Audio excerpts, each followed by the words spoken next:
Intro. Have you ever wondered if there's more to wealth than just dollars and cents?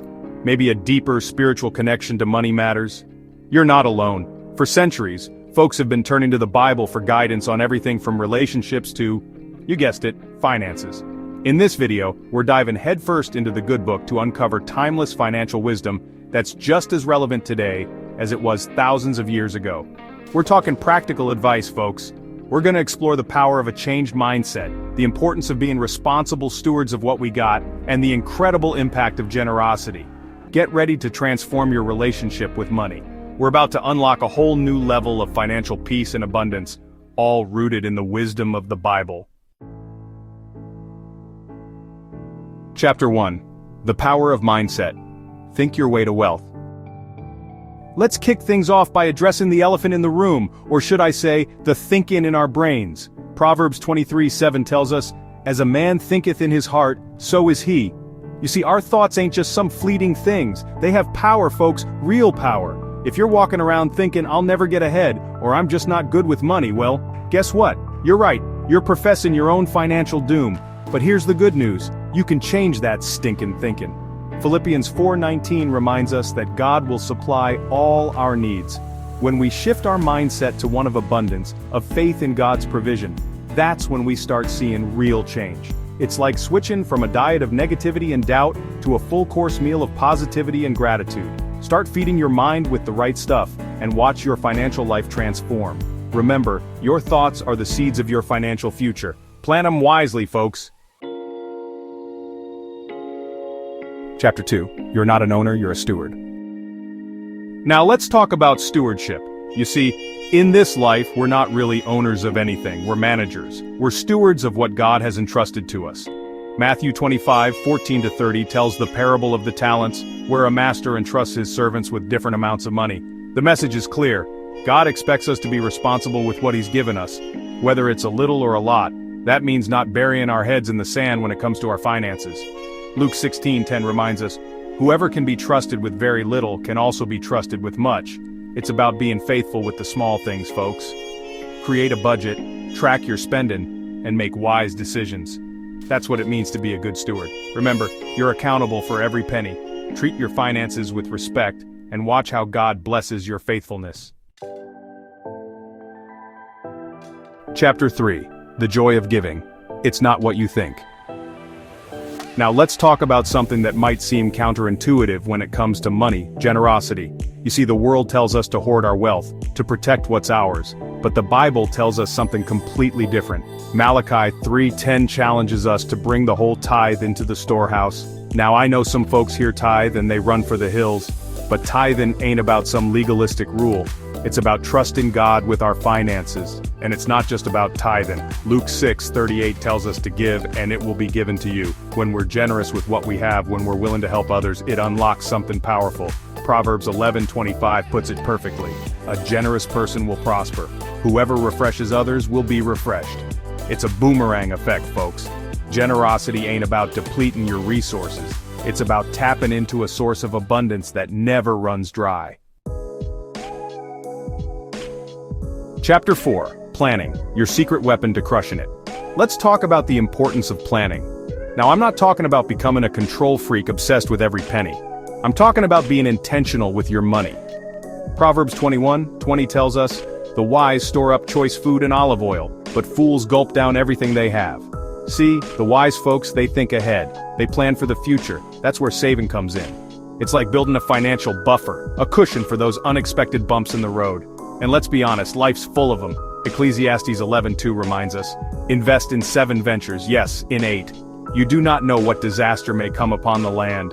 Now this doesn't mean you gotta go out and invest in 8 different things. The point is, diversify.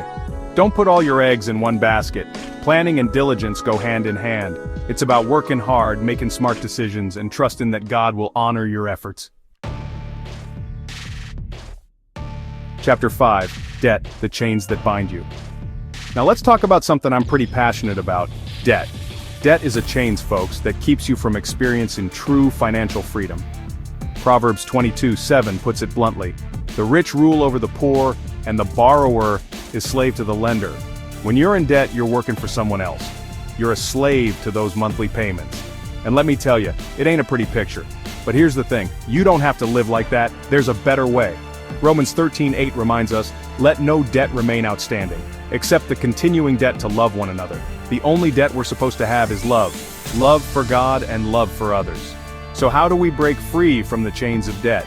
It starts with a decision to live within your means, to be content with what you have, and to say no to the temptation of buying things you can't afford. Chapter 6, Faith and Perseverance, your financial dynamic duo. Let's talk about two powerful forces that can transform your financial life, faith and perseverance. Hebrews 11:1 tells us that faith is confidence in what we hope for and assurance about what we do not see. When it comes to finances, faith ain't about sitting back and expecting money to fall from the sky. It's about trusting that God will provide for your needs as you seek His guidance and work diligently. But faith without works is dead, folks. That's where perseverance comes in. Galatians 6:9 encourages us, let us not become weary in doing good, for at the proper time we will reap a harvest if we do not give up. There will be setbacks. There will be challenges. But don't give up. Keep pressing on, keep trusting God, and keep sowing seeds of faithfulness in your finances. Chapter 7, Leaving a Legacy, It's Bigger Than You. Now let's talk about something that's bigger than just ourselves' legacy. It's about building something that will outlast us, something that will bless future generations. Proverbs chapter 13 verse 22 reminds us, a good person leaves an inheritance for their children's children. Now that inheritance ain't just about money, it's about passing on values of hard work, integrity, and generosity. It's about teaching our children how to handle money responsibly, so they can experience true financial freedom.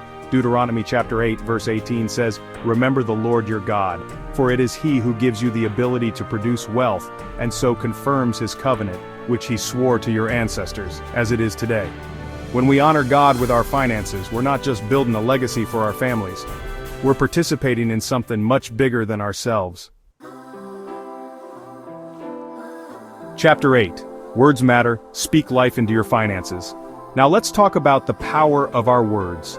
You see, our words ain't just noises we make, they have creative power. Proverbs 18:21 tells us, the tongue has the power of life and death, and those who love it will eat its fruit. What are you speaking over your finances? Are you speaking words of lack, of scarcity, of defeat? Or are you speaking words of abundance, of blessing, of victory? Mark 11:23 says, truly I tell you, if anyone says to this mountain, go, throw yourself into the sea, and does not doubt in their heart but believes that what they say will happen, it will be done for them. Start speaking life into your finances. Declare God's blessings over your money. Believe that you can achieve financial freedom. Your words have power, folks. Use them wisely. Chapter 9, Timeless Wisdom for Modern Finances. We've covered a lot of ground today, folks, but the message is clear. The Bible is filled with timeless wisdom that can transform our finances. From the power of our mindset to the importance of stewardship, from the joy of generosity to the dangers of debt, these ancient principles are just as relevant today as they were thousands of years ago. Remember, true financial freedom isn't about how much money you have. It's about having a heart that's aligned with God's will, a mind that's focused on abundance, and a life that's characterized by generosity and responsibility. Chapter 10. Join the journey to financial peace. Well, folks, there you have it. The Bible's not just some dusty old book, it's a treasure map to financial peace. If you found this video helpful, hit that like button and subscribe to my channel for more wisdom on winning with money and living a life of purpose. And hey, don't be stingy. Share this video with your friends and family. Let's spread this message of financial hope far and wide. Chapter 11. Go forth and prosper. You know, folks, I've seen it time and time again. People from all walks of life, deep in debt, no hope, turn their lives around by applying these biblical principles. These ain't just nice-sounding words, this is life-changing stuff. It's time to stop buying into the world's crazy idea that money is the root of all evil. Money's just a tool, folks, and like any tool, it can be used for good or bad. When we handle our finances God's way, we're not just building wealth, we're building a legacy. So go out there, take control of your money, and experience the peace and abundance that comes from living in line with God's financial plan. Thank you for listening to Rise Up Audio. Until next time.